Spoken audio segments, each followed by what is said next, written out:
Oompa Loompa Doompa Shumpa Possum Rollins not getting match which is totally awesome. Yup, Andy Bernard.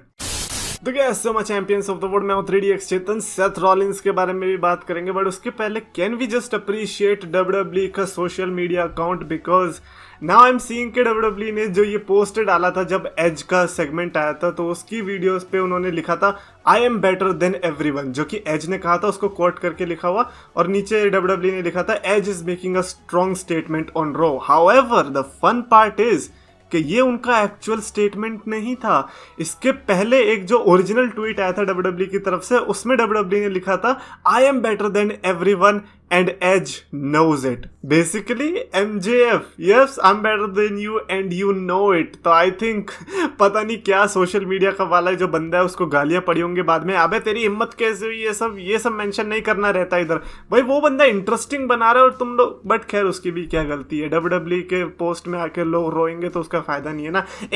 MJF पता भी है कौन है, as का बाप है बाप। तो आई थिंक जो भी हुआ अच्छा ही हुआ, उन्हें भी फालतू की नेगेटिविटी क्या चाहिए। जिंदगी में क्या कम दर्द हैं जो ऐसे दर्द भी लेके घूमेंगे हम। ऑल्सो जॉनी नॉक्सविल के बारे में भी बात करते हैं कि किस तरह से लाइक ये जो Sami Zayn and Johnny Knoxville की स्टोरी लाइन चल रही है। बुकर टी तो भाई पूरा फ्लैट हो गया, वो तो कह रहा है भाई मेरे को तो बड़ा मजा आ रहा है इस स्टोरी लाइन में।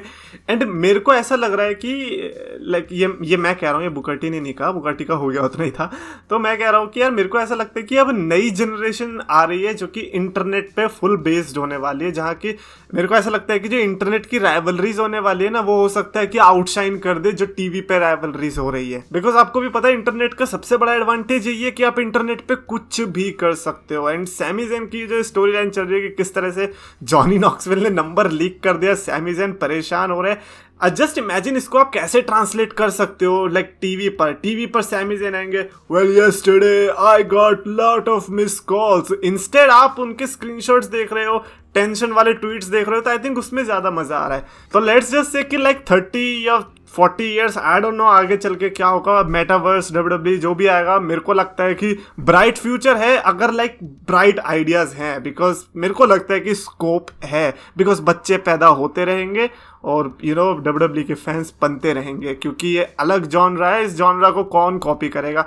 मेजॉरिटी WWE के पास है। So yeah that is just my bold prediction for 30-40 years. And now can we come back to Seth Rollins situation. Bro like commentary भी अब मेरे को ध्यान से सुननी पड़ेगी क्या, इतने छोटे छोटे वर्ड्स और वो भी इतने impactful words. Because Seth Rollins ने जैसे ही वो मैच हारा, केविन ओवेंस पहुंच गए रेसलमेनिया में, तो कमेंट्री में क्या बोलते हैं, कोरी ग्रेव्स ने कहा कि Seth Rollins WrestleMania hopes have been dashed, और फिर जिमी स्मिथ ने बोला absolute nightmare.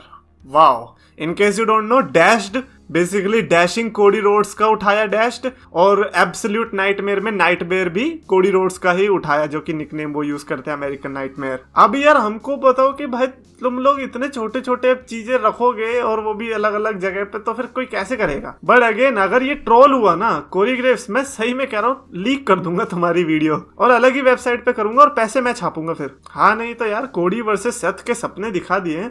And now let's talk about Seth Rollins versus Cody Rhodes. पहली बात तो सेथ रॉलिंस का जैसे वो मतलब खत्म हो गया सेगमेंट, हमें तो पता ही नहीं चलता ना कि रॉ खत्म होने के बाद क्या हुआ, बट हुआ ये था ऑस्टिन थ्योरी आए और सेथ रॉलिंस की हार पे, मतलब जो उनकी लॉस हुई थी उस पर सेल्फी लेने लग गए। भाई ऐसे टाइम पे अगर कोई सेल्फी लेगा तो भाई कितना गुस्सा आएगा। सेथ रॉलिंस ने क्या फोड़ दिया भाई, बहुत बुरी तरह ऑस्टिन थ्योरी को बजाया। मैं वही कह रहा हूँ भाई, तू अपना पैट मैकैफी के ऊपर ध्यान देना यार, सेथ रॉलिंस के पीछे क्यों पड़ रखा है। अब इसमें WWE की आपको क्या लग रहा है गलती है? I don't think so. It is like कि यार वो भी बेट ले रहे कि अगर कोडी रोड्स नहीं आ पाया तो हम सेथ वर्सेस ऑस्टिन थ्योरी दे देंगे नाइट 1 में, और Austin Theory versus Pat McAfee night 2 में, which is going to be very weird. Because यहाँ से तो यही निकल के पता चल रहा है, अब इसके आगे तो हम क्या कर सकते हैं। But like let me tell you one thing, Seth Rollins की जो स्टोरी लाइन चल रही है, it is one of the best story lines going on right now. Like it is definitely better than Charlotte and Ronda Rousey. Because तुम अपना TV इसलिए नहीं चालू कर रहे हो क्योंकि आपको शार्लेट वर्सेस रोंडा राउजी का मैच देखना है, तुम लोग टीवी चालू कर रहे हो बिकॉज तुमको देखना है कि यार सेथ रॉलिंस के साथ नेक्स्ट क्या होने वाला है। हेल किसी ने नोटिस भी किया कि आज ब्रॉक लेसनर एब्सेंट थे, बिकॉज हमारा पूरा ध्यान इसी में चला गया। एंड WWE को प्रॉप्स देना पड़ेगा, दे नो उसकी क्या बिकता है और उसको कितना वो खींच सकते हैं, और वो फुल स्ट्रेंथ में खींच रहे हैं। सो इतना तो मैं गारंटी लेके चल रहा हूँ WWE की तरफ से, अज्यूम करके चल रहा हूँ कि आप हमें गारंटी दे रहे हो कि जो भी होगा सेथ रॉलिंस के लिए, आई थिंक वो बहुत ही ज्यादा अच्छा होने वाला है। So yeah let's hope for the best. और साथ ही साथ कमेंट्स भी ले लेते because why not. MD Ziad Khan ने लिखा है कि I hope AJ will return as the old AJ like TNA's AJ shaving the hairs, I hope. Well देखो मेरी पर्सनल फीलिंग ये है कि मतलब फीलिंग क्या बोल रहा हूँ भाई, अजीब सा ही लगेगा ये तो। एज हेयर स्टाइल के साथ भाई बढ़िया है बिकॉज भाई बिना हेयर के तो हमने बहुत देख लिया है TNA में। WWE का रन ऐसा ही रहने दो। आई नो कि पूरा MJF वर्सेस CM पंक की स्टोरी लाइन चल रही है कि भैया CM पंक ने अपना थीम चेंज कर दिया तो फिर एज ने भी थीम चेंज कर दिया आज, लेकिन पूरा कैरेक्टर तो मत चेंज करवाओ यार। एंड शेविंग वेविंग से मेरे को वैसे ही नफरत है यार। देखो अंडरटेकर और ट्रिपल एच के टाइम पे जब उन्होंने रिवील किया था ना कि वो गंजे हो चुके हैं, मेरे को तो सबसे ज्यादा धक्का लगा था। मतलब मेरे को तो अब भी लगता है कि with hair they are definitely the greatest and Shawn Michaels too. तो मैं नहीं चाहता कि एजे साथ के साथ कुछ ऐसा हादसा हो। प्लीज ये सब अपने पास रखो, ठीक है ना। खामखा नाइटमेयर्स आ रहे हैं। यस एम्फेसाइज करो द वर्ड्स पे, नाइटमेयर्स आ रहे हैं। XYZ ने लिखा है ओ एक और बार, Cody Rhodes return is like your crush reply, अब नहीं तो नेक्स्ट मंडे, नेक्स्ट मंडे नहीं तो रेसलमेनिया के पहले वाले मंडे, उसमें भी नहीं तो रेसलमेनिया में, रेसलमेनिया में भी नहीं तो रॉ आफ्टर रेसलमेनिया में। वेल मैं इसको रिलेट नहीं कर पा रहा। आई एम श्योर इन्होंने कर लिया होगा बिकॉज शिजुका तो शायद इनके साथ ऐसा ही करती होगी। मैं रिलेट क्यों नहीं कर पा रहा भाई, अपनी क्रश ही नहीं है तो ये एटलीस्ट नोबिता की है तो सही। सिनमी ने लिखा है कि there are rumours that WWE pulled out the plan of returning of Cody Rhodes as a death of a legend Scott Hall. ये मेरे को भी लाइक अभी ट्रू लगने लग गई है चीज कि हाँ लाइक सब लोग सैड माहौल में थे और ऐसे में कोडी रोड्स के आने से आई डोंट थिंक सो कि कुछ भी ठीक होने वाला था। इनफैक्ट आई थिंक जो भी डिसीजन रहा अगर ऐसा हुआ भी है तो I think the best thing जो उन्होंने करी है। सत्यरंजन साहू ने लिखा है कि 5:30 AM रॉ टाइम चेंज, ये बॉय। मतलब मैं तो सबसे ज्यादा खुश हुआ।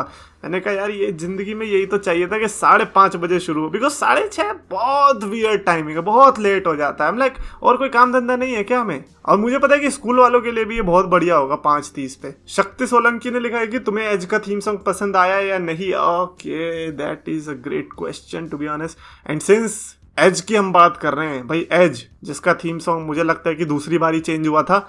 एक तो जब उन्होंने बहुत ही पहले यूज किया था और दूसरा जो उनका भी फेमस था, अभी ये तीसरी बार जो उनका थीम सॉन्ग चेंज हुआ है। आई डोंट नो मैन, मैं इतना कहूंगा कि मेरे को शायद टाइम देना पड़ेगा, 1-2 बार सुनना पड़ेगा। जबरदस्ती मैं दोबारा से वो नहीं सुनूंगा, लाइक ऑर्गेनिकली ही सुना जाएगा। लेट्स सी के कैसे हम वाइब कर रहे हैं उस पर। मतलब जो फर्स्ट इंप्रेशन है वो मेरे को लगता है कि शायद उतना पसंद ना आए मेरे को, बट ये let me know your thoughts. So yeah that is it for this video. Comments में लिखकर बताना अपने थॉट्स। किसी से रिलेटेड भी आपको कमेंट करना हो तो मतलब किसी एक पर्टिकुलर चीज़ के बारे में क्या बात करनी, जब आप जो अपनी पसंदीदा चीज़ के बारे में कमेंट कर सकते हो वो ज़्यादा बेस्ट होगा। कमेंट्स में लिखो। अगर आपको वीडियो पसंद है तो प्लीज लाइक करो, शेयर करो, चैनल को सब्सक्राइब करो। रेसलिंग फैंस को पास बुलाया, मीठे शब्दों से सबका दिल था चुराया, अपने नाम का सच दम था बनाया, 2 लाख का इसने परिवार था जुटाया। पर समय की मार है, ये मेहनत की हार है, ये खुद को बदलना तो मेरे शब्दों के विचार है। अफसोस है कि आज सबने इसको भुलाया, फ्राइडेज को इसने RKO था लगाया, फ्राइडेज को इसने RKO